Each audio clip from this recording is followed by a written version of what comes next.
Buenas tardes, compañeros. Nosotros somos Rea Sánchez Apronto y Farías Esteves Alan Kevin. Vamos a exponerles un poco sobre la evolución del hierro en fases intermetálicas, en aleaciones hipoeutécticas coladas en aluminio y silicio. Como una pequeña introducción a este sistema, realmente es que es un sistema de fundición hipoeutéctica y es un sistema muy complejo. Y bueno, también se sabe que hay unas numerosas fases intermetálicas basadas entre hierro junto a aluminio y junto al silicio. El reporte que nos comparte el profesor habla de diferentes problemas dentro de este sistema, eh, ya que el mismo hierro funge como una impureza. Y bueno, en el sistema comercial que aparece aquí en la publicación que nos comparte el profe, las aleaciones hipoeutécticas de aluminio y silicio contienen también diferentes elementos de aleación, como lo son el cobre, el cromo, el titanio y algunos otros que se le puedan llegar a añadir, que bueno, participan en la formación de fases intermetálicas complejas, estables y en algunos casos metaestables. Eh, y bueno, termina también un poco con avances tecnológicos que llevan a ciertas, que se han detectado ciertas fases adicionales durante estos últimos años que se ha probado que sí llegan a ser algún tipo de impureza, pero se está trabajando con ello para al final tomarlo como es algo que va a estar presente, pero le podemos dar un uso comercial a este sistema que pues al final si lo queremos dejar de ver como un sistema complejo, pues se está optando por darle el seguimiento o darle un uso a toda esa parte de complejidad del sistema a la parte comercial. Es decir, vender algunas aleaciones con esas impurezas para usos muy específicos, como los que vamos a mencionar un poco más adelante. Este, Dentro de la publicación también viene una experimentación justamente para poder analizar un poco más a detalle y tener y que ellos pudieran sacar unas conclusiones sobre este sistema y ver realmente cómo es que funcionan al menos estos tres elementos dentro de la composición de la fundición de este sistema. Adelante, mi compañero. Bueno, para el procedimiento experimental, sí puedes poner la que sigue, por favor. Ahí está. No, la que sigue. Ahí está. Sí. Bueno, aquí en la tabla uno se muestran algunos elementos y composiciones que se usaron. Como ya había mencionado mi compañero, los principales son aluminio, silicio y hierro. Como se observa en la tabla uno, la composición de aluminio y silicio es mucho mayor que la del hierro. Y también ahí viene en lo que es la composición del hierro, algunos otros metales o elementos que también mencionó mi compañero anteriormente, como lo que es manganeso, cobre, entre otros. Bueno, aquí tenemos dos imágenes, la cual es representada por inciso A e inciso B. En la matriz del inciso A se puede observar en la parte superior la composición que es de aluminio, silicio, Y y hierro. ¿Qué quiere decir esta Y? Esta Y quiere decir que va a cambiar la composición del hierro. Para este primer sistema tenemos una composición del hierro que va del 0,05 hasta el 0,5%, mientras que para el inciso B tenemos una composición de aluminio X cantidad de silicio con 0,25% de hierro. Esta cierta cantidad de silicio va desde el 2 hasta el 12,5%. Y estas dos matrices fueron investigadas en 5 diferentes escalas de temperatura de solidificación, La primera es la más alta, la cual es de 50, y posteriormente va a 5, 0.8, 0.1 y finalmente 0.017 Kelvin segundo a la menos 1.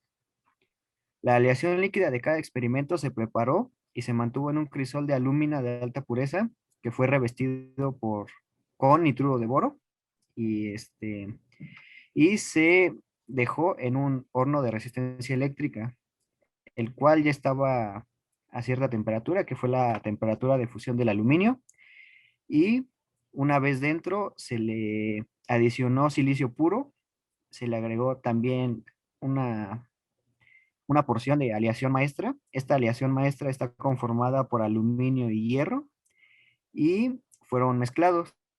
Una vez mezclado, se dejó en reposo 150 minutos para la homogenización de la aleación líquida con una temperatura de 1093 Kelvin para posteriormente solidificar por colada. Para la primera experimentación se llevó a cabo en un horno eléctrico con un controlador de temperatura y se consiguió una tasa de enfriamiento del 0.0017 Kelvin por segundo hasta 0.1 Kelvin segundo a la menos 1. Para el siguiente experimento se logró una velocidad de enfriamiento de 0.8 Kelvin segundo a la menos 1 cuando la aleación líquida se retiró y se colocó en una placa aislante para solidificarla en condiciones ambientales. Posteriormente, para el siguiente experimento, se consiguió una velocidad de enfriamiento de 5 Kelvin segundo a la menos 1, moldeando una aleación en un molde, vaya la redundancia, un molde de acero que estaba precalentado. Y finalmente, en la última experimentación, se llevó a cabo una velocidad de enfriamiento de 50 Kelvin segundo a la menos 1, colocando la aleación en un molde, como en el paso anterior, un molde de acero, pero que no estaba precalentado. Este molde estaba a temperatura ambiente. Mencionar que todos estos procedimientos se monitorearon por 3 termopares en cada una de las muestras, por lo que los resultados obtenidos son consistentes. Y eso sería todo por parte de la experimentación. Ok, para el efecto del hierro, estas aleaciones escogidas fueron elegidas para estudiar el efecto del hierro en la evolución de las fases intermetálicas, como bien lo mencionó mi compañero. Aquí tenemos dos esquemas. En la parte izquierda tenemos, no sé si se alcance a ver bien, la figura 10, que así venía en el documento, donde se puede observar una, un diagrama.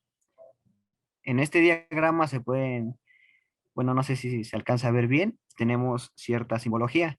Tenemos varias fases, la cual está indicada por, sea subíndice o por una letra P. El subíndice quiere decir que es la fase 5 y la fase 6. La fase 5 es una aleación de aluminio silicio con 0.1 y 0.2% de hierro. Y bueno, el símbolo P indica que la fase 5 está envuelta por la fase 6, detenida durante la reacción peritéctica. Recordando que la reacción peritéctica es un líquido más un sólido que forma un nuevo sólido. En este caso sería líquido, más la fase 5 forma la fase 6. En, en, en la figura del lado derecho tenemos la figura 11, donde se puede observar más ese comportamiento. Si se dan cuenta, tenemos la fase 5 en lo que sería el centro y la fase 6 lo está rodeando, mientras que en los extremos tenemos aluminio y silicio.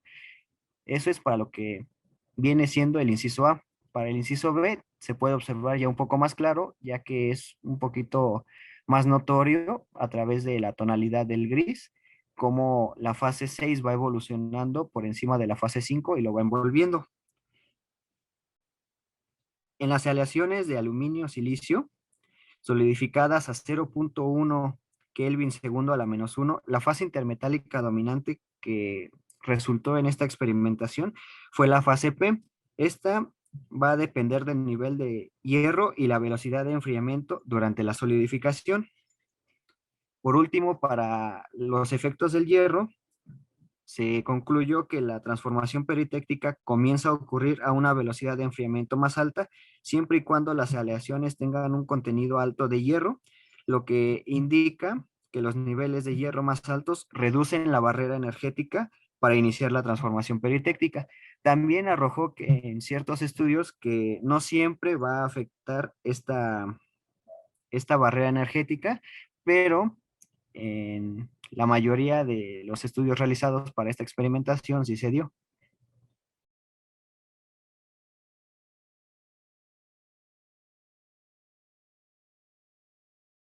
Y bueno, continuando con el mismo estudio, eh, habla también de los efectos del silicio.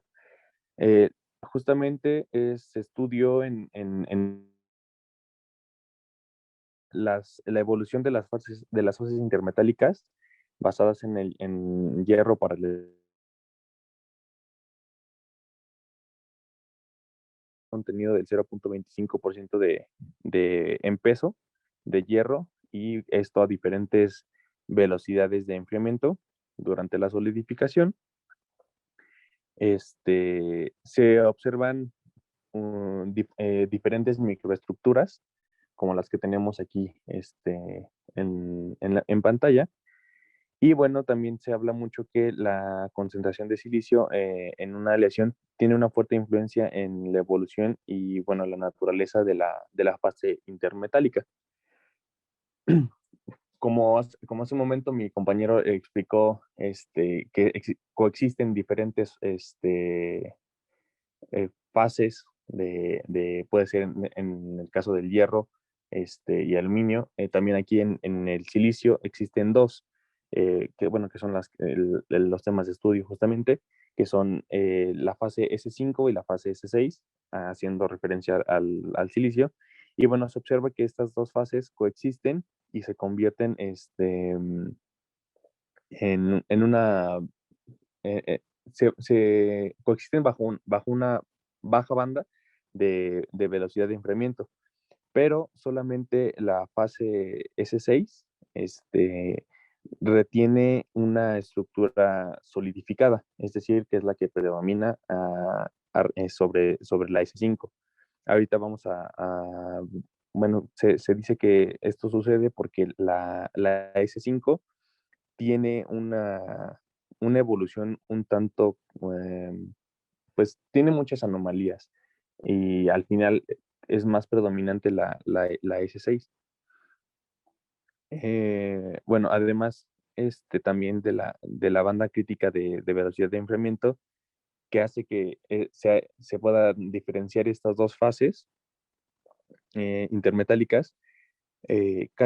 Consta de un peso de silicio, bueno, en cada caso la S5 consta de un peso de entre del 7 y la fase 6 de un 12.5% de silicio en esta fase.